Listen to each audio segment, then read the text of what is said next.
ഉണ്ടിലെ ചെറുപ്പക്കാർ പ്രവർത്തനം ഈ 50 ആൾ പറഞ്ഞാൽ 150 ആൾ 200 ആൾ വരും. അവർക്ക് ചായയും ഉച്ചക്കത്തെ കാര്യം ഭക്ഷണം ആക്കണം.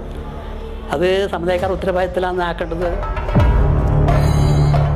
കാടുമല്ല ഓടത്ത് കയറിയിട്ട് സുഖമായിട്ട് പോയി വലിയ പുഴയിലെത്തുമ്പം തിര ഭയങ്കരമായി.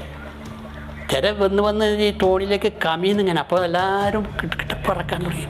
അപ്പോൾ ഇത് കണ്ടിട്ട് അപ്പുറത്ത് കടപ്പുറം ഭാഗത്തിലെ കുഞ്ഞുങ്ങളും ആളും പെണ്ണുങ്ങളും പറഞ്ഞ് പേരും കൊടുക്കുന്ന ഒച്ചത്തിൽ പൂക്കലും പുള്ളിയും വരും. എടുത്ത ഭഗവതിയമ്മരെ കഴിവുകൊണ്ട് എന്തോ ഭാഗ്യം കൊണ്ടോ അത് നമ്മൾ സുരക്ഷിതമായിട്ട് അക്കരെത്തി.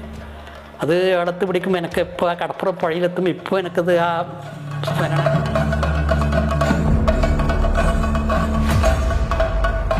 പക്ഷെ എൻ്റെ അനുഭവത്തിൽ ഈ പെരുങ്കളിയാട്ടത്തിന് ഈ 98 തെയ്യങ്ങൾ കണ്ണ് തുറന്നു